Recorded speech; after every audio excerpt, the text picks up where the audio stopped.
Perkenalkan nama saya Nabila Putri. Perkenalkan nama saya Monica Frida. Perkenalkan nama saya Asra. Perkenalkan nama saya Fenita Randayani. Langsung ke jawabannya. Kan tulang pada lemparan dua buah dadu. Jadi diketahui ada dua buah dadu, dadu satu dan dadu dua. Nah, peluang munculnya mata dadu berjumlah 7. Pertama, kita berarti jumlah kedua dadu 1 dan dadu 2, sehingga hasilnya 7. Jadi ditambah. Dadu kan ada 6. Nah, jadi dadu 1 dan dadu 2 itu berapa yang jumlahnya 7? 1 ditambah 6, 2 ditambah 5, 3 ditambah 4, 4 ditambah 3, 5 ditambah 2, dan 6 ditambah 1. Nah, ini dadu yang pertama, peluang munculnya mata dadu berjumlah 7.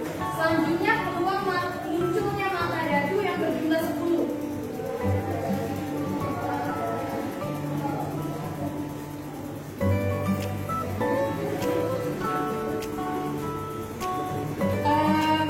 Yang berjumlah 10 itu dimulai dari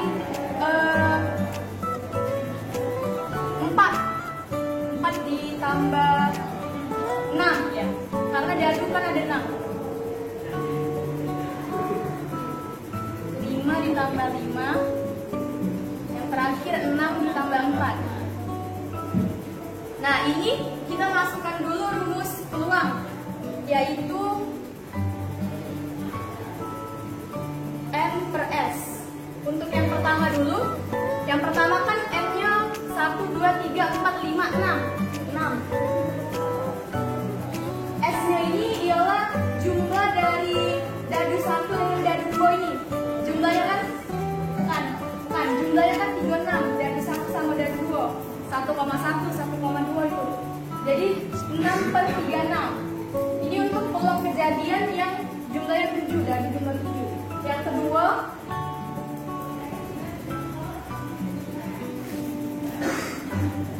N-nya kan 3, 1, 2, 3. Jadi 3, S-nya sama kan, 36, 3 per 36. Nah, inilah diketahui peluang kejadiannya yang dadu jumlah 7 dan dadu jumlah 10. Nah, selanjutnya kita masukkan rumus dari peluang kejadian saling lepas, yaitu peluang A atau B sama dengan peluang A ditambah peluang B.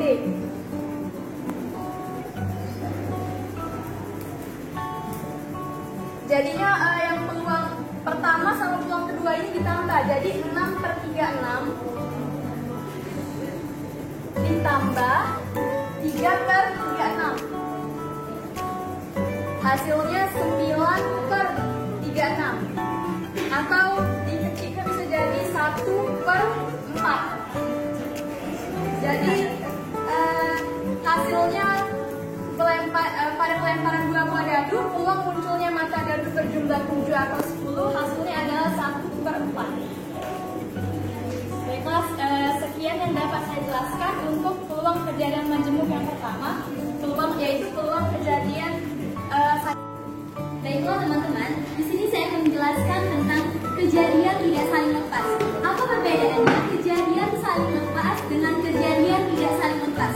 Pada kejadian lepas, kejadian A dan kejadian B tidak saling berhubungan dan tidak memiliki irisan. Sedangkan pada kejadian tidak saling lepas terjadi jika kejadian A dan kejadian B dapat saling berhubungan dan terdapat irisan di dalamnya. Dapat kita tuliskan seperti ini. Kejadian A memiliki himpunan atau irisan, memiliki irisan dengan kejadian B. Untuk membedakannya, kejadian tidak saling lepas itu memiliki hubungan dan memiliki satu elemen. Misalnya, kita melakukan pelemparan dadu 1 kali, maka tentukan peluang angka prima dan genap. Pada peluang bilangan angka pada bilangan prima adalah pada satu dadu adalah 2, 3, 5. Ini bilangan kelima. Dan pada bilangan genap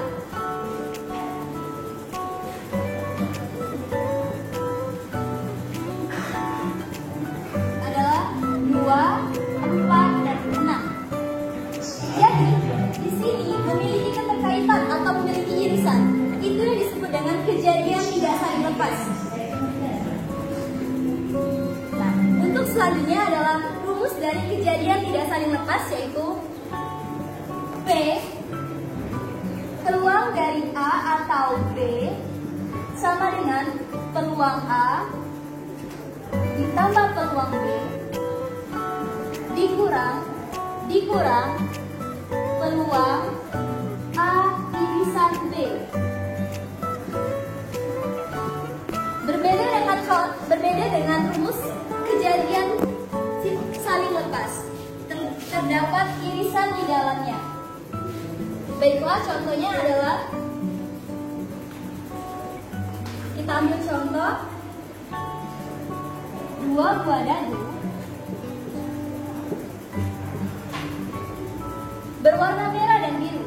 Berwarna merah dan biru. Dilempar satu kali bersamaan.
Baiklah, kita perhatikan dari soalnya.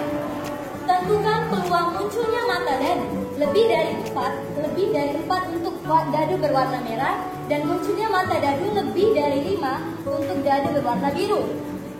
Jadi kita akan membuat tabel agar bisa menentukan irisannya. Tabel untuk buah dadu berwarna merah di atas dan berwarna biru di samping. 1, 2, 3.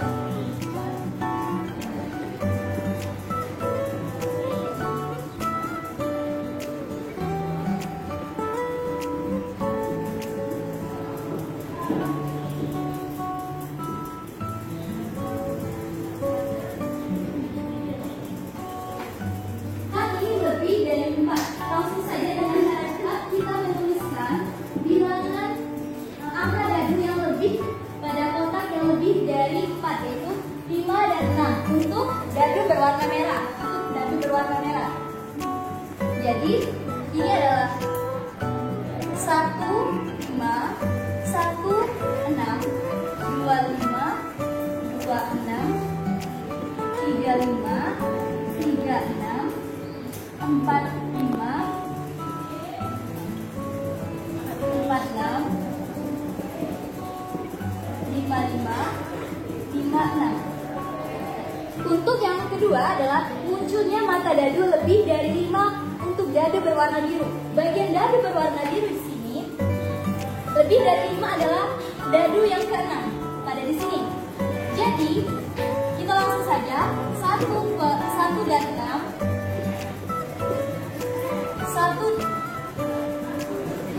2 dan 6, 3 dan 6, 4 dan 6,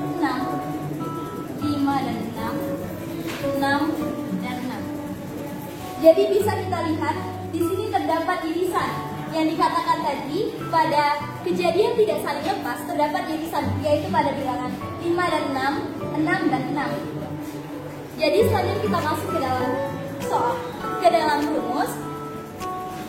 Diketahui N untuk ruang titik sampel dinamakan dengan NA. Titik sampel A sama dengan ini ada berapa? 1, 2 dikali 6, karena pada ini adalah ruang sampel A, jadi jumlahnya adalah 12. Untuk titik sampel B,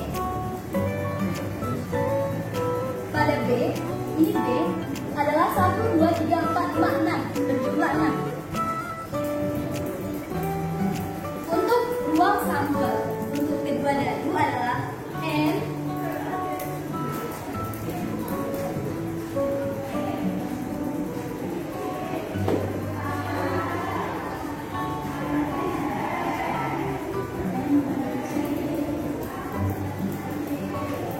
Untuk peluang irisannya adalah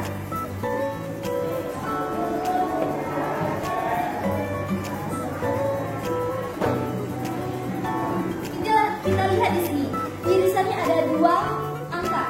Jadi untuk peluang irisan A dan B adalah 2/36. Mengapa 36? Karena dari ruang sampel yang ada dalam dua dari tersebut. Jadi kita masukkan di sini P peluang A sama dengan 12/36. Untuk peluang B sama dengan 6/36. Dan untuk peluang irisan A dan B adalah 2/36. Jadi untuk rumusnya kita langsung masukkan saja 12/36 ditambah peluang B 6/36 dikurang peluang irisan A dan B 2/36. Di sini kita lihat penyebutnya sama-sama 36. Jadi kita langsung jumlahkan. 12 ditambah 6 dikurang 2 adalah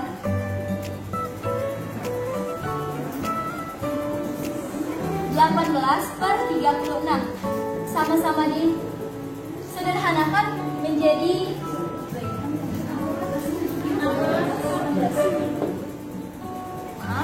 jadi 16 dibagi 36 sama-sama disederhanakan menjadi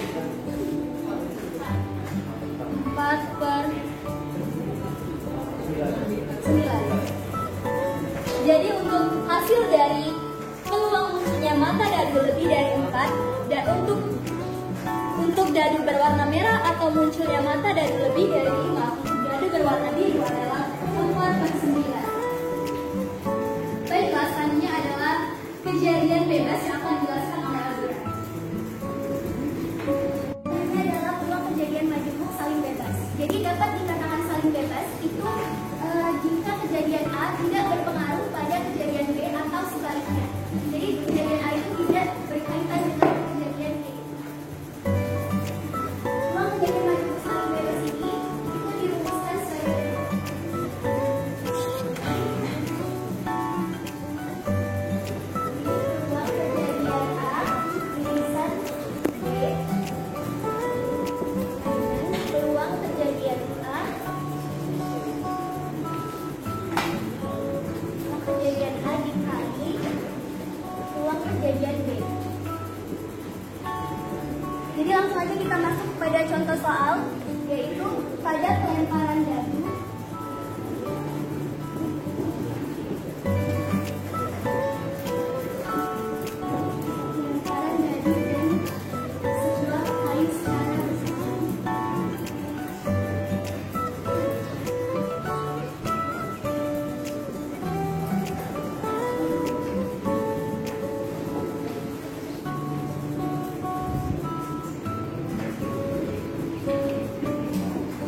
bidadari dan juga koin.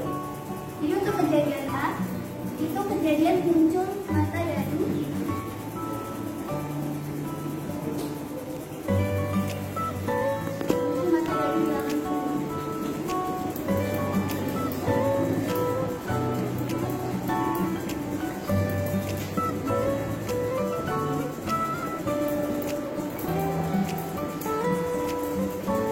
Nah, mata dadu itu ada berapa? Ada 6 ya. Jadi 1. Nah, untuk yang bilangan prima 2,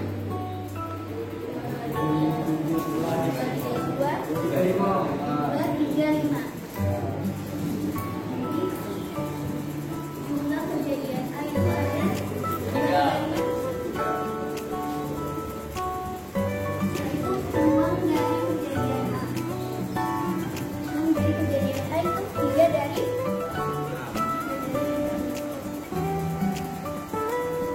Setelah itu yang kejadian B, muncul sisi angka pada koin.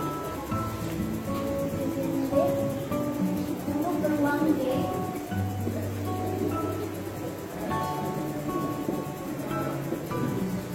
Nah, karena kita sudah dapat dari kejadian A dan juga kejadian B, kita langsung masukkan ke dalam rumus ini. Jadi, peluang A minus B dikali peluang B. Ini kita masukkan ini, hasilnya kejadian A itu berapa? 3/6 dikali.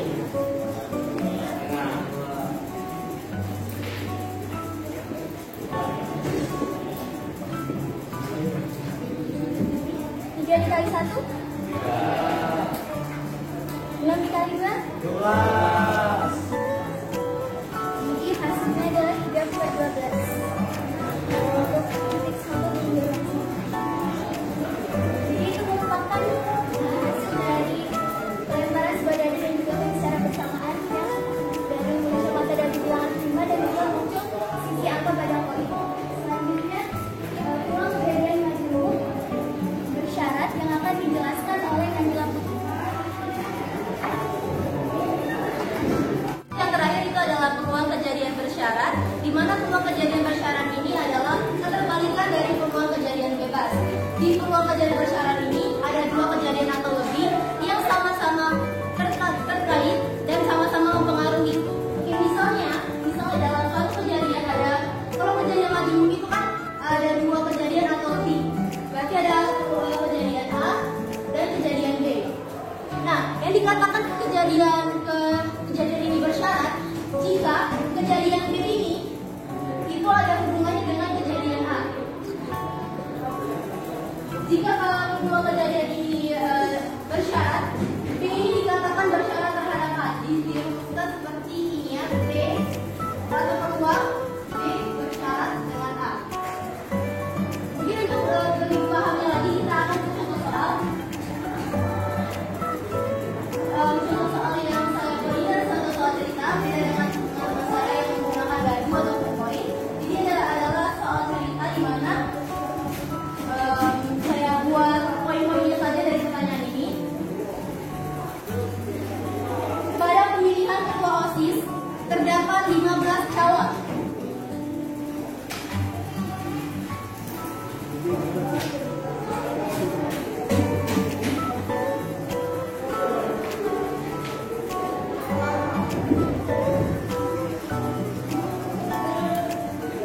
Lalu dari 15 ini terdapat 7 laki-laki dan 8 perempuan.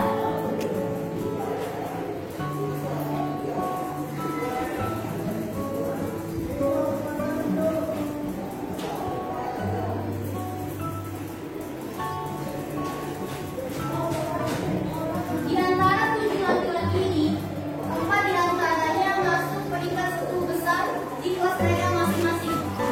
Jadi kita tuliskan 4 laki-laki masuk 10 besar.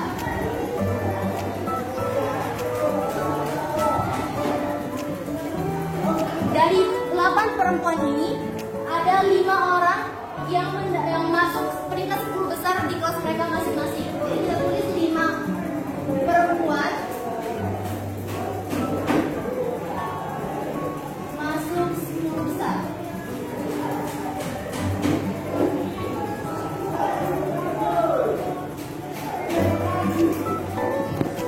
Jadi pertanyaannya, tentukan peluang yang terpilih adalah laki-laki dari yang masuk 10 besar. Ini ada 2 kejadian yang harus ditentukan. Yang pertama, kejadian A-nya itu adalah kejadian yang terpilihnya itu adalah masuk 10 besar. Kejadian siswa yang masuk 10 besar.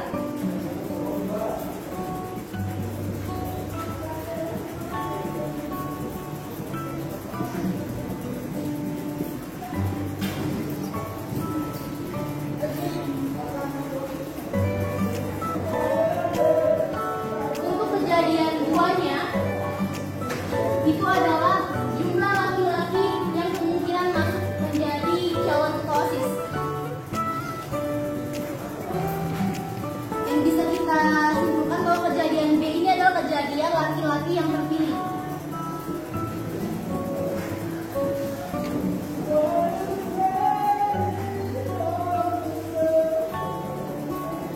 Nah, dari soal ini kita buat diketahui, pertama-tama kita buat diketahuinya. Kita buat sini diketahui NA ini adalah banyaknya laki-laki maupun perempuan yang masuk peringkat 10 besar. Jadi di sini yang masuk peringkat 10 besar itu laki-laki ada 4, yang perempuan ada 5. Jadi keduanya dijumlahkan menjadi 9. Ada 9 orang. Jadi NA-nya itu ada 9. Untuk NB atau kejadian B adalah kejadian laki-laki yang terpilih. Jadi di sini kemungkinan laki-laki yang dipilih itu seluruhnya. Seluruh laki-laki itu ada kemungkinan untuk terpilih menjadi ketua OSIS. Jadi 7. Nah, kembali ke saya masuk ke rumusnya dulu. Jadi ke rumus peluang bersyarat itu adalah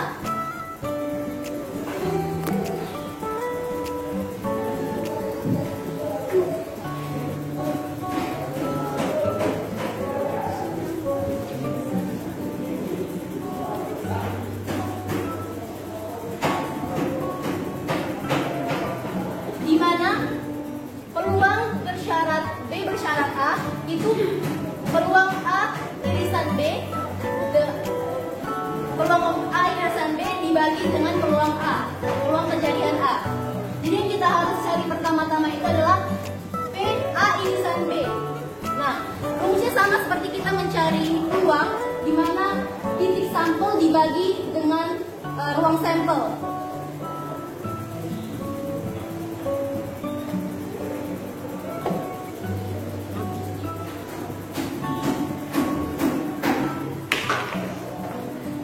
Yang pertama yang kita cari itu yang di atas dulu, P peluang A irisan B, di mana peluang A irisan B itu rumusnya sama, titik sampel dibagi dengan ruang sampel.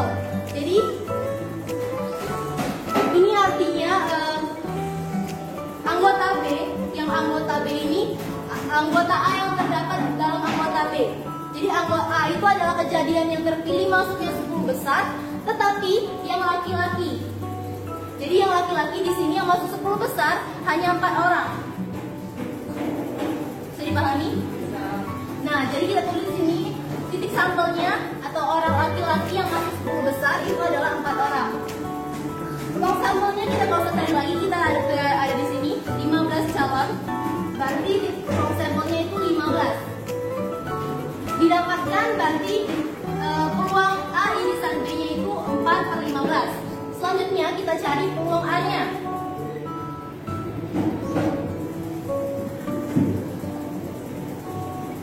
Di mana peluang A ini adalah kejadian yang terpilih masuk 10 besar. Yang masuk 10 besar itu di laki-laki dan perempuan itu kan ada 9. Sudah kita lihat di sini kan, 9. Sama rumusnya dengan peluang A irisan B, titik sampel dibagi dengan ruang sampel. Titik sampelnya udah ketemu 9. Ruang sampel sampelnya juga udah ketemu 15. Udah kedua yang tadi ditemuin, kita masukin ke rumus peluang bersyarat. Oke, rumusnya ini ya. Kita nanti tinggal masukin aja, jadi yang P A irisan B nya itu dapatnya 4/15.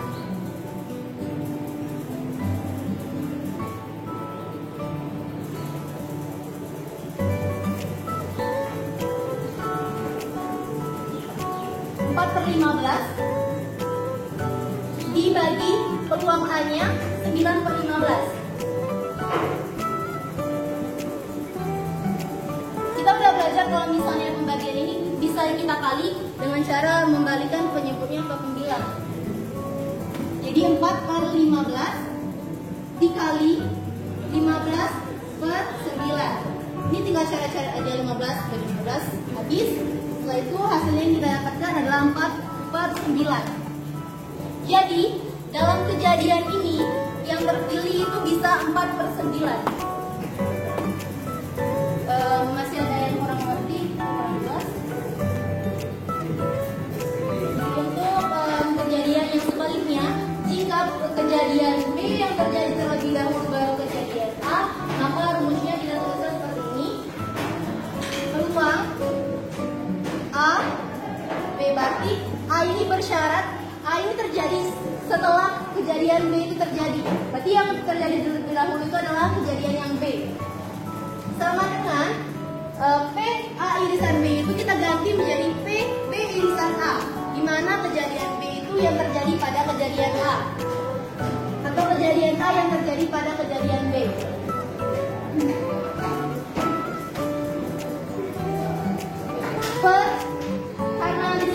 Karena di situ yang pertama terjadi adalah kejadian A, dan di sini ada yang terjadi adalah kejadian B, maka bawah ini kita ganti jadi dari PA jadi PB, peluang B.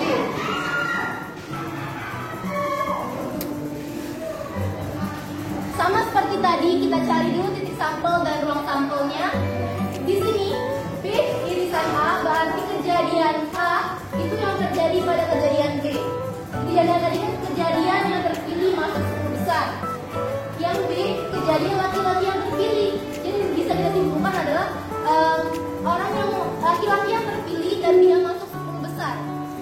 Di sini laki-laki yang masuk 10 besar ada 4. Jadi kita tulis PBA-nya, PB irisan A-nya itu 4/15. 15 adalah ruang sampel ya. Seperti tadi saya jelaskan di yang A terjadi terlebih dahulu, 15 per peluang B. Peluang kejadian B di sini adalah kejadian laki-laki yang terpilih. Nah, laki-laki yang terpilih ini ada 7 kan? Di sini ada 7, jadi kita tulis sebagai 7 per ruang sampelnya. Ruang sampelnya sama, yaitu adalah 15. Sama seperti cara tadi, 4/15 dikali penyebutnya kita naikkan ke atas jadi 15/7. Kita sederhanakan menjadi 4/7. Jadi untuk peluang kejadian di mana jika peluang kejadian B yang terjadi terlebih dahulu, jawabannya 4/7.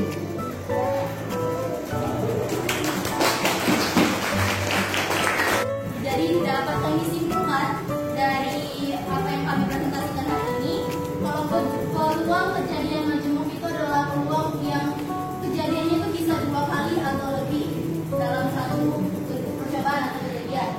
Jadi peluang kejadian majemuk itu ada 4 bagian. Yang pertama saling lepas, kedua tak saling lepas, ketiga bebas, dan keempat bersyarat.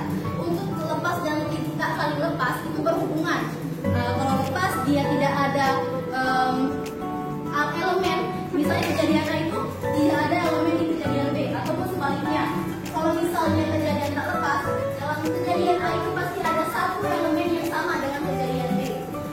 Terus kejadian peluang bebas dan peluang bersyarat itu juga kebalikannya. Kalau peluang bebas dia bebas, tidak terpengaruh, jadi B itu tidak terpengaruh dengan A, atau A itu tidak terpengaruh dengan B. Tapi kalau bersyarat, dia itu mempengaruhi. B itu pasti berhubungan dengan A. B itu bisa diselesaikan kalau A itu sudah diselesaikan terlebih dahulu. Jadi, sekian presentasi kami pada hari ini. Ampun, kami akhiri. Wabillahi taufiq Oke, kasih aplaus, sip. Terima kasih.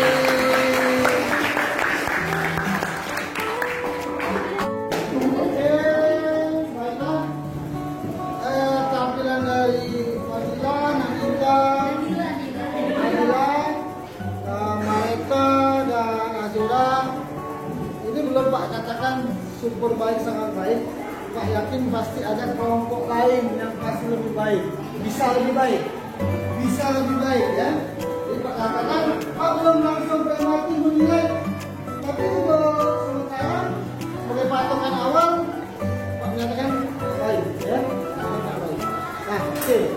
Terakhir bagian ini peluang kejadian bersyarat itu setelah kalian pahami pasti ada peluang B garis A, di mana peluang B dengan syarat A terjadi lebih dahulu. Gitu ya? Atau saya salah? Ya, B garis A, peluang B dengan syarat A terjadi terlebih dahulu. Bagaimana kalau peluang A garis B atau peluang kejadian A dengan syarat B terjadi terlebih dahulu? Siapa yang bisa menjelaskan? Silakan.